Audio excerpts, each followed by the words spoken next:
En la cocina de su casa, María Ofelia echó un vistazo molesta a sus armarios. No tenía nada. El deterioro constante de la madera, la pintura celeste despegándose, un polvillo rojizo raro que no sabía si atribuirlo a las hormigas o cucarachas. En los estantes que colgaban al lado de la heladera había un frasco con pimienta, una botella pegajosa de aceite de maíz, una latita de salsa de tomate. Miró fijamente por un momento el paquete de carne que había dejado sobre la mesa, un paquete chico, envuelto en papel.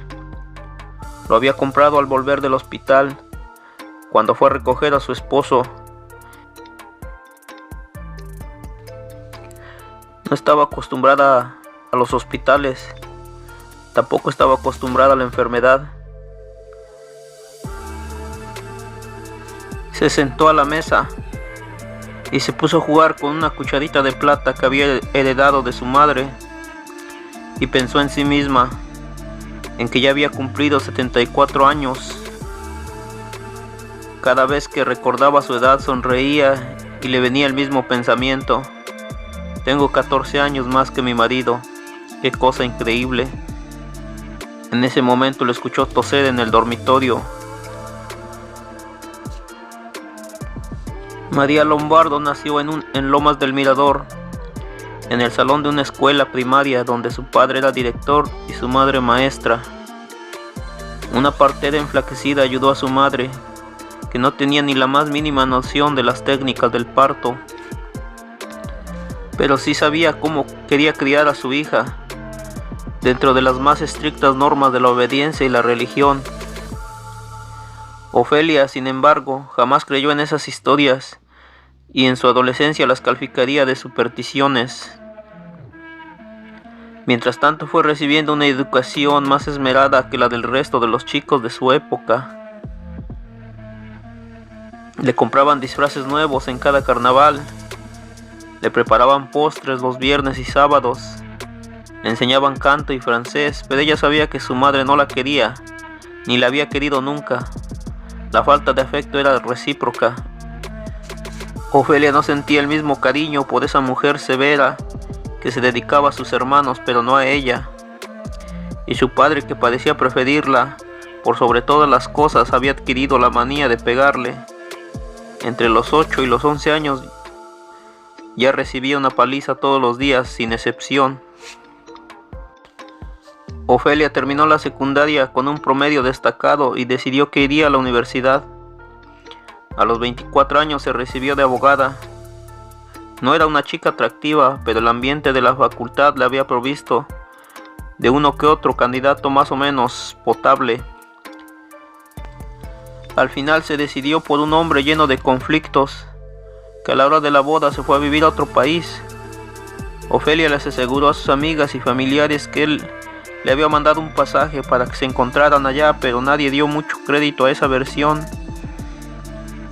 Cuando ya había cumplido 34 años, Ofelia empezó a sentirse sola y a demostrar preocupación por el futuro de solterona que se le venía encima. Una tarde de octubre de 1957, decidió ir a la casa de sus primos. Ese día se habían reunido varios amigos y parientes. Las mujeres, después de tomar el té, salieron a conversar al sol. Ofelia las miraba con curiosidad. Todas habían armado sus vidas con una soltura y despreocupación envidiable. Ese mismo día, antes de la cena, se quedó pensando como oída frente a la ventana. Enseguida vio llegar a su primo acompañado por un hombre que no había visto nunca. Los dos iban a caballo y parecían exhaustos. El desconocido era casi un chico. A ella le llamó la atención. Más tarde, mientras comían, se enteró de que se llamaba Ricardo Domínguez y que apenas había cumplido 20 años. Nadie sabe cómo ni cuándo ni qué pasó esa misma noche, pero 2 meses después estaban parados frente al altar de la iglesia de San Antonio de Padua. Escandalizados por la diferencia de edad, los padres de ella no fueron a la ceremonia. Pero a diferencia de la familia de Ofelia, los padres de él la aceptaron a la nuera sin rencores. De hecho, la madre de Ricardo fue el sostén económico de la pareja durante más de 30 años. Al principio los dos vivieron con los padres de él y más tarde iniciaron una peregrinación por distintas casas prestadas o alquiladas hasta que pudieron comprar, siempre con la ayuda de la madre de Ricardo, una casa. Para ese entonces Ofelia ya tenía 4 hijos, 2 hombres y 2 mujeres. Ofelia hubiera querido seguir con la rutina de los embarazos y los bebés, pero no lo consiguió. Por un tiempo anduvieron en un peregrinar entre negocios que Ricardo había emprendido, con algunas verdulerías en los que lamentablemente no le había ido bien.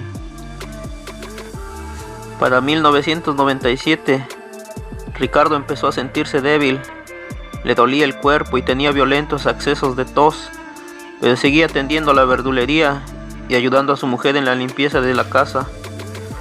Una tarde Ofelia la llamó a su médico, no por Ricardo, que negaba la posibilidad de cualquier enfermedad, sino por ella misma. Le dolía la cabeza y estaba mareada. El médico le advirtió sobre su hipertensión crónica y le aplicó una inyección. El doctor le dijo: usted está como siempre y se tiene que cuidar, pero lo que me preocupa es la tos de su marido, dígale que me venga a ver. Ofelia intentó arrastrarla a una consulta durante un par de días y al final dejó de insistir. Pasaron unas navidades tristes frente a un par de vasos de sidra. Brindaron por sus 41 años de casados. Ricardo empeoraba día a día. Ella tenía 14 años más que su esposo. Siempre se había imaginado un futuro distinto, en el mejor de los casos una muerte tranquila y súbita, previa a la del esposo. En el peor, una larga enfermedad o simple prostración de la vejez, ayudada por su hombre a soportar los últimos tramos de la vida. Y ahora, ella, la vieja, con sus 74 años, tenía que sostener a Ricardo de 60 para que pudiera darse una ducha.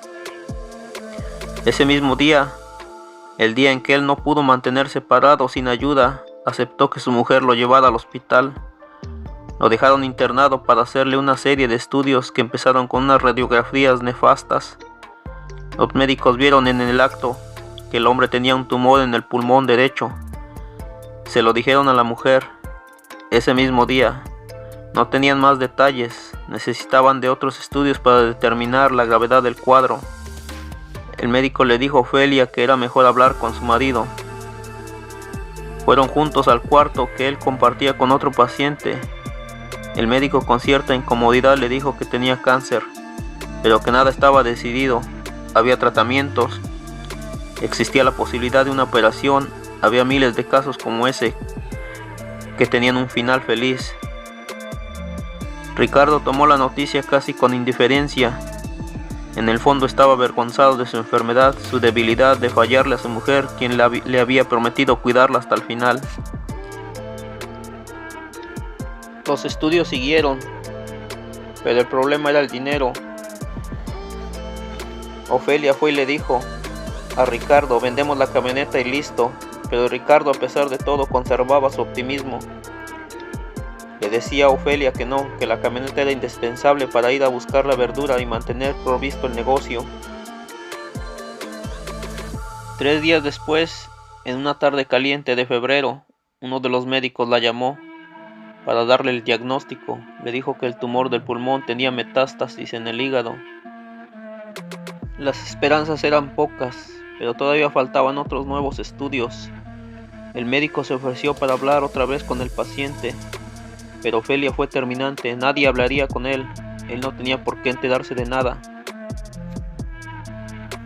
Ricardo estaba consumido, con el clásico color arcilla del cáncer. Ricardo la miró de reojo y volvió la vista en dirección a la ventana. Ella forzó el tono para decirle que venía de hablar con el médico. Su marido no le hizo ninguna pregunta, le pidió que pasara un vaso con agua. Ella estaba en pánico. pero no lo demostraba. Solo una frase le recorría por la cabeza: se muere y no sabe que se muere. Se muere y él no sabe que se muere. Una hora más tarde se despidió de él. Cuando estaba saliendo del cuarto, se dio cuenta que la familia del que compartía la habitación con su marido la miraba con compasión. Fue esa mirada la que le quitó toda esperanza. Ahí, en ese momento, supo que todo estaba perdido. Esa noche llegó a su casa, tomó el viejo revólver calibre 22 que tenían desde hacía años para defenderse, y fue con él a la casa de una vecina. Se llamaba Sandra y era policía. Sandrita, ¿me ayudas a cargar el revólver? Ricardo está internado y tengo miedo de quedarme sola de noche. La mujer policía cargó el arma y le recomendó que si escuchaba algún ruido tirara hacia el piso.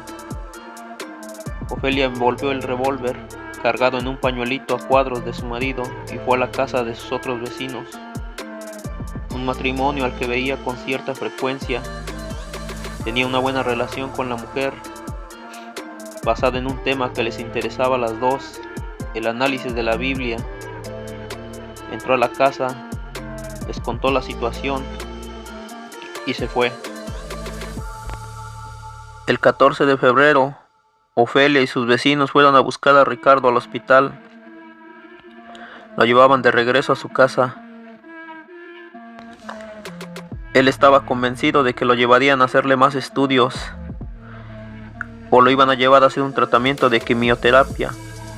De hecho, los médicos les habían explicado a Ofelia que era lo único que quedaba por hacer. El método quirúrgico estaba descartado. Ricardo seguía débil, pero no tenía ningún dolor. Entró al auto de los vecinos, se sentó adelante con el hombre y Ofelia y la otra mujer fueron atrás. En el camino Ofelia se dio cuenta de que no tenía nada para el almuerzo. Lorenzo, no pararía un minuto en la carnicería, así compro algo para comer. Creo que voy a llevarme unos bifes, dijo Ofelia. Ofelia bajó, hizo su compra y volvió al auto. Enseguida llegaron a la casa. El vecino ayudó a Ricardo a caminar hasta su cuarto y se despidió. Ofelia le pidió al vecino un par de cebollas y unos tomates. Se había olvidado de comprarlos en el camino. Y en la verdulería propia apenas quedaban unas papas mojosas y llenas de raíces. Ya sola en la cocina, Ofelia se entretuvo con el paquetito de la carne. Estaba sola con su marido y su marido se moría. Lo escuchó toser. Fue al cuarto, lo vio en la cama y recordó que en algún momento, hacía ya más de 20 años, le había encontrado padecido con un artista. ¡Qué increíble! Y ahora se está consumiendo como una velita, se dijo a sí misma. Lo tapó con la sábana y le dijo que se durmiera, que no se inquietara. Ofelia buscó un medicamento, un vaso de agua. Tómate esto, así te calmas. Mientras tanto yo preparo el almuerzo, que casi es mediodía. Fue a la cocina y volvió a mirar el paquete con la carne. Ya ni se acordaba que había comprado. Tiró el papel de diario que oficiaba de envoltorio. Rompió la bolsita de plástico y sacó de adentro 2 trozos rojos y sangrantes de carne. Sacó las cebollas que le había traído su vecina y se puso a picarlas. Encontró dentro del horno una sartén mal lavada. Le puso aceite y la llevó al fuego. Tiró adentro la cebolla y revolvió todo de una vez con su cuchillo. Cortó los tomates en rodajas y los puso con la cebolla. Cuando buscaba la sal se acordó de que no podía usarla. Los médicos le habían dicho que le preparara a su esposo comida que no tuviera nada de sal. Casi me olvido, se recriminó. Para compensar, agregó pimienta y orégano a la sartén y después colocó encima los 2 pedazos de carne. Cuando la carne empezaba a cambiar de color, bajó el fuego, fue al dormitorio y sacó el revólver de un cajón. Se acercó a la cama y vio que su marido estaba quedándose dormido. Le apuntó a la cabeza y tiró 3 tiros. Estaba demasiado cerca como para fallar. El color rojo de la sangre siempre le habría dado miedo, pero esta vez no podía dejar de mirar. Se sacó su vestido, lo dobló y lo puso sobre la cabeza destrozada del marido. Fue al ropero y buscó otra para ponerse. Salió y fue directo a la casa de sus vecinos. Les dijo sin más explicaciones que se quería dar un baño. Cuando salió, les explicó que acababa de matar al marido. Era el 14 de febrero de 1998, el día de los enamorados.